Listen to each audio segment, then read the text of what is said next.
haben ein gegnerisches Schiff zerstört.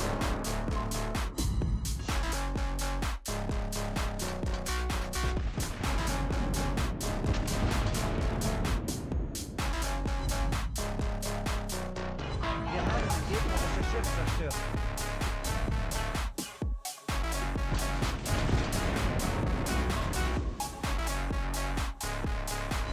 Gegnerisches Schiff zerstört.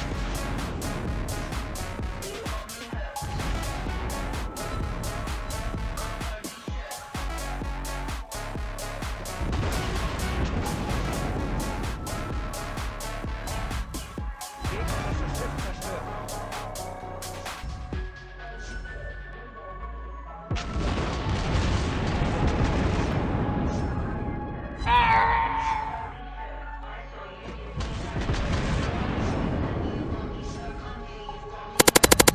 Gute Arbeit.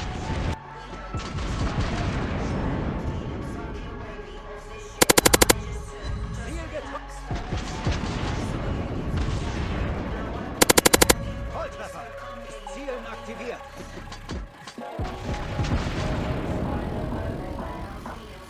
Wir haben den Gegner getroffen.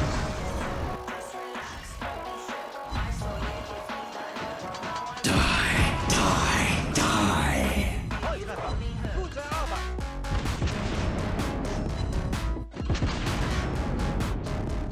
Wir haben die gegnerische Schiff zerstört. Präzises Ziel aktiviert. Gegnerische Flugzeuge kommen.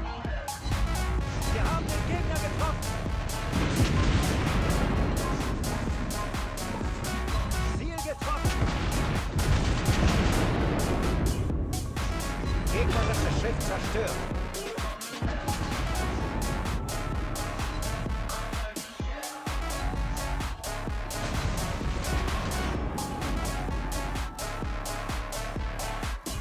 Gute Arbeit.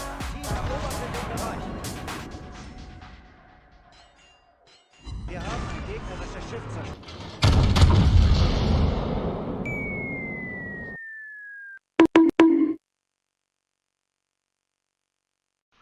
Hello fellow captains, I'm BobLyn and you're watching episode 6 of Cruisers of Blitz. Today we are taking a look at the Hindenburg, the tier 10 German heavy cruiser, and this one is special to me. It was my first tier 10 cruiser, or my first tier 10 in general, and I've been playing it quite a lot, and I would say I'm a really good Hindenburg player. I like this ship a lot, and its DD killing capabilities, its AP pen, its overall versatility is the reason I like this cruiser a lot, and I think you would like it as well. So let's check out how I set up my Hindenburg and what I recommend you do. Alright folks, so here we are with the way I set up my Hindenburg. I want to put a big emphasis on the fact that this is the way I set up my ship. You don't have to copy what I do, you don't have to do it. If you have fun with another setup, that's totally cool, because in the end it's all about personal preference, right? The way you want to play the ship. So let's go over the way I play my ship. Now for the details, the Hindenburg gets 3 sonar 2 and 3 precise aiming 2. It also comes with an option to equip the legendary module, which gives more range for in a trade for more surface detection. And I run this. For the upgrades, I run improved main armor belt. Now you might be thinking, what the hell? This is a cruiser. Why is he trying to make it more tanky? Now the thing is, the Hindenburg, I mean, it's not a tanky cruiser, right? But it's way more tanky and has more chance of surviving incoming fire than, for example, the Henry IV, or the Henry IV, whatever you want to say it. I ran with this. This is my personal preference because I like, being able to get in close and tank some shells. If you don't like that, I would definitely go with this main battery traverse, which is also great. It's also great. Alright, now let's take a look at the way I set up my Hindy. Now, the Hindenburg's camouflage, the historical camouflage, is the one I run. It also has a space camo. I don't quite remember the buffs it gives, but yeah, I don't have it, so we're gonna make do with this. It gives main battery firing range, torpedo range, traverse speed, and surface detection.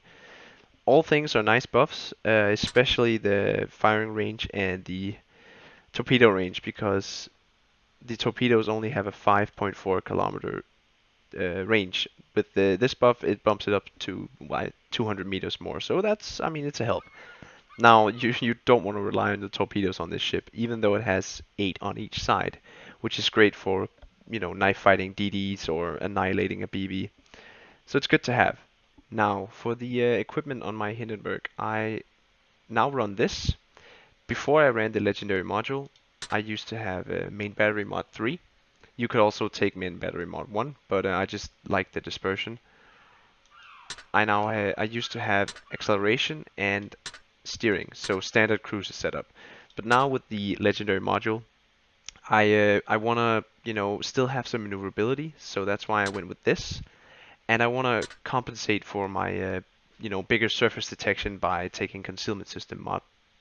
That only gives the negative effects a 2% instead of 12, so for me that's worth it. And with the steering gear mod 2, or mod 1, I believe, sorry, I still get to keep some maneuverability, so I can still dodge torpedoes and survive enemy airstrikes, stuff like that. If you don't run the legendary module, I would just go with a standard cruiser setup, definitely. Now for the commander setup, I run these two, standard, pretty standard. You could take another sonar, but I mean 3 sonars is enough for me, so I just stick with 3. Artillery maintenance, more dispersion, good stuff. Victorious charge, also good stuff. We don't have DFAA, and this skill is, I mean, it's useless since the game is over if you get a Kraken, right?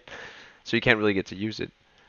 Survivalist, you could also take another precise aim, that's up to you, but for me 3 is enough. The Hindenburg is precise as it is, so yeah, 3 precise aim is good for me. I run the recon surveillance, of course, for better sonar. You do have a German hydro, so although I think all the hydros are the same here, but it's a hydro too, right? So I want to boost that. Marksman to boost our precise aiming. Adrenaline rush, a no-brainer there. Demo expert, we don't have secondaries or a boost, so this is what we take. Honor seeker, again, more damage is good. Of course we take APCS because the Hindenburg has amazing AP. I mean, it full pens destroyers, it full pens cruisers. You can full pen almost all battleships and citadel them too. So it's a worth to take APCS. The HE on Hindenburg, I mean, only use it in close range with DDs only. And for the last one, I use horizontal protection expert. Again, I want to be more tanky. You could take Citadel Strike or this. I mean, you do have torpedoes, but it's so rare that you use them. And the Citadels, while they do come often, I don't feel like it's a worth enough buff to take this. I'd rather be more tanky. So yeah, let's take a look at the first game. I got some good games for you here, so let's check it out, guys. Alright guys, so here we are with game 1. We are playing with my fellow fleet mates Horatio and Drake. We got Drake in the Shimakaze and we got Horatio in the Colombo.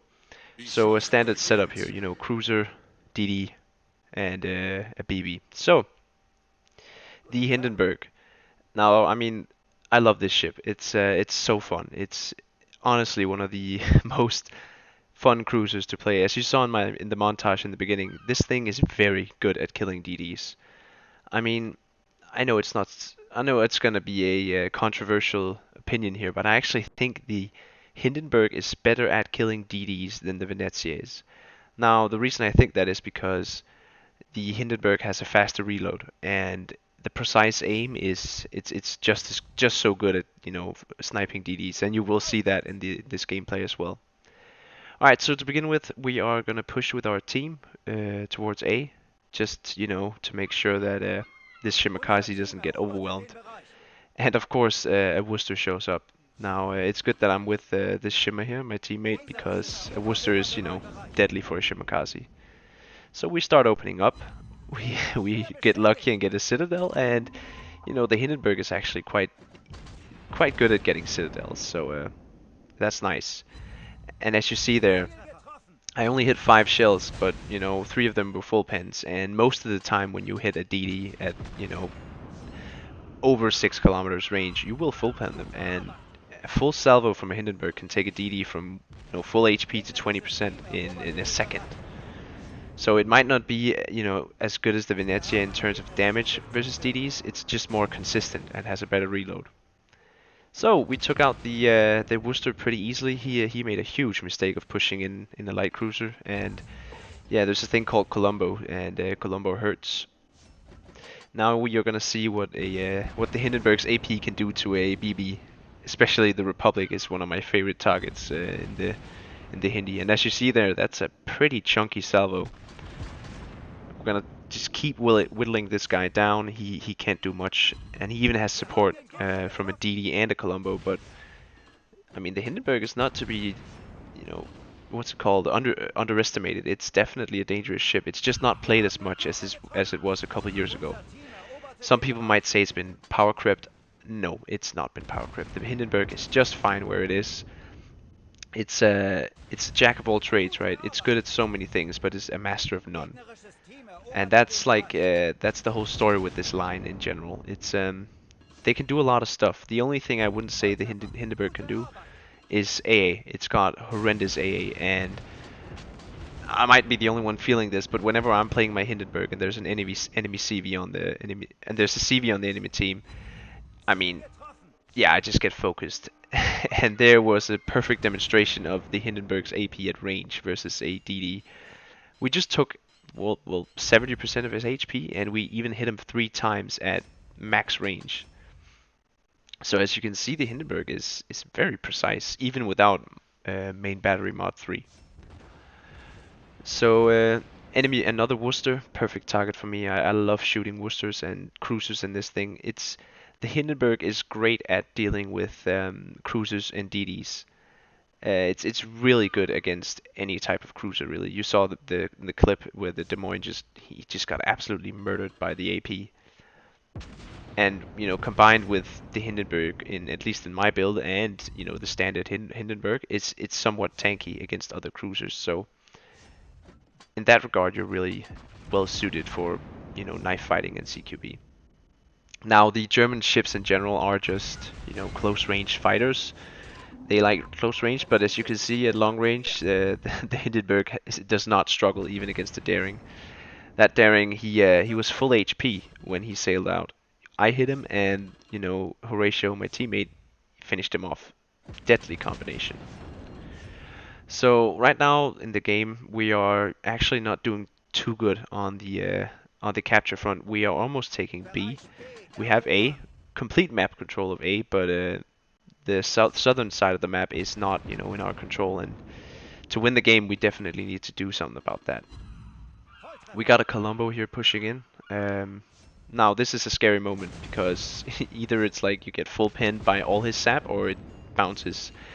Luckily, a lot of it bounced, and we're still alive here. Now, he might think his smoke can save him, but yeah, it's not hard to hit a BB in a smoke. Look at that. It's good damage. We're already up to 80k damage, and I mean, we haven't really done anything yet, right? We've just been sitting here. Now, unfortunately, my teammate, he ate a full load of torpedoes here. That happens sometimes. Unlucky, but he still managed to get a good amount of damage in on the Colombo here, so that's great and makes it a lot easier for me to survive this fight here. So it's not looking too good. It's a 2v4 now, and we're just up here at A, so they can all converge on us and surround us now. So we're just gonna do our best here to save the game, and if we can't win, pump a lot of damage into this Colombo. The main thing I want in this game is to sink a Colombo. If I can sink a Colombo in every game I play, and there's a Colombo, it's a win for me. So there we go. Now we just got the Worcester, and I believe it's well, I don't know the other 2 guys, but yeah, we're gonna take on this Worcester here. As you see, it's decent damage. I mean, with a 10-second reload and accurate shells like that, it's easy to take down a Worcester. We just did 6k, and he's bowing. Now this salvo here is gonna finish him off. Goodbye. Never mind. I mean, I'm an idiot. I actually thought I was gonna kill him there, but he's definitely dead now. And that is a goodbye. Thank you. Thank you. I'm not a complete failure. Shimakaze, you know, I was predicting him to be out there, so I just kept my nose towards him. You always wanna you have to think about all the time, where are the enemy DDs? Where did I last spot him? Where did I last see torpedoes? And if you can, when you get really good at, micromanaging and stuff, you wanna, keep timers in your head on when people's DCP and torpedoes are on cooldown. Now you see me using HE here. That's because the shimmer was below 6 kilometers, and then you want to use HE. Well, we lost the game, guys. I couldn't save it, unfortunately. Now, of course, we lost the game, you see that, but I still wanted to showcase this game since it's 137,000 damage. That's a lot of damage, and it's even a record in our fleet right now, so we're holding the Hindenburg damage record, which is great. Okay, everybody, so here we are with game 2. We're against the CV, and, well, this is a game full of a lot of good players and no bots, so definitely a plus. This is going to be a fun one.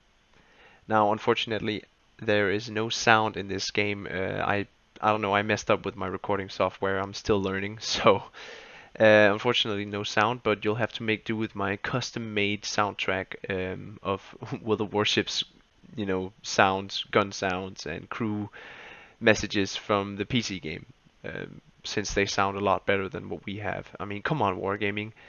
The Pan-European cruisers don't have any special lines. Well, they don't on PC either, voice lines. But I mean, not even the British have their own voice lines. On the PC version, it's like the most posh British Admiralty dude, and it sounds epic. Like, why can't we have that? But oh well, it's not one of the most important things for the game to function, so I guess it's not highly prioritized, which is fair enough.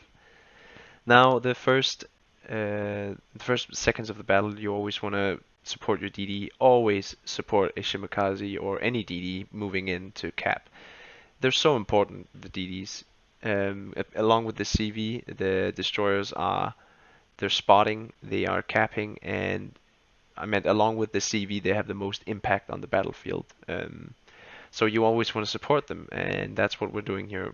We spot a cruiser that's a Venezia and a Somers on the other side, so I'm gonna move in close to make sure my Shimakaze gets out of here unscathed. Now, I did not expect to see the Somers this close. It's a Datamire from my fleet, and he's a really skilled DD player, so yeah, we don't wanna mess with him. Unfortunately, there's an island there, but that's in my favor, and we hit 2 torpedoes on him. Now you can see the Hindenburg torpedoes, they might not have a lot of range, but in situations like this, they are very nice to have. We finish off the Somers, and we got hit by 2 torpedoes. It's kind of hard to dodge all the torpedoes on a Somers since there's so many of them, but I think we did alright. So you're gonna see something I don't think I've ever seen in a World of Warships Blitz game. A Shimakaze who's going to completely charge a Venezia, and the Venezia will, yeah, you'll just see what he does. So, I said earlier in the video that I think the Hindenburg is actually better than the Venezia at killing DDs, and I stick with that because the shorter reload and the higher alpha damage on the AP compared to other cruisers just makes this ship like able to damage any role in the game, any ship in the game. And I don't know why this Venezia is reversing, but he's reversing to shoot me, and he's not noticed that there's a Shimakaze completely kamikaze charging him. I think the Shimmer was expecting to die here, but trade and at least trade. And I think he's expecting to die here, but no, the Venezia has not seen him. He has not even noticed that there's a Shimakaze, and that was a really brave and well played Banzai charge, I guess you could call it, from what's his name, 85 Fire. Well done, man. And I tell him that in game. Remember, guys, compliment your teammates. It feels good to get a compliment. I also told him to cap B since we want to get map control of the southern side. We don't have there's no enemy ships on the southern side, so might as well just get the cap and push the remaining enemies into a corner here at A. So you see me popping shots at the Holland. I could easily have shot them at the Montana and gotten more damage, but instead we decide to shoot at the DDs because of course they have more impact on the battlefield. So as you can see, we do a considerable amount of damage on the Montana even. I mean, battleships are just not a problem for Hindenburg. You just angle and show your butt to them, and they can't do much to you really, because you just pump that damage out every 10 seconds. You can get a potentially 10k salvo every 10 seconds on a BB. I mean, that's pretty good actually. That's not bad. Now there's a Grosavoy here. I mean, he's feeling the heat. I've been shooting at him for quite some time now without that much luck. But I mean, he just needs to get hit by 2 or 3 of my shells and he's done. So we're just pushing these guys away now. I mean, you can see the CV out in the back. He's trying to, you know, reposition himself because there's a Shimakaze charging him. That's probably the same Shimakaze from earlier at B. I mean, I don't know why. I don't know why I thought that was such a cool play, but I just don't. You don't see many Shimakazes or DDs for that matter rush down Italian ships. It never ends well. But this scenario, I mean, our Venezia he just didn't notice, I think. All right, so the Montana goes down. We hit the Grosavoy again, but no kill. So we shoot our final shots as he gets out of my range, and of course we get him. Great stuff. It's so satisfying to kill a DD with the Hindenburg at range. It really feels good. And there we go.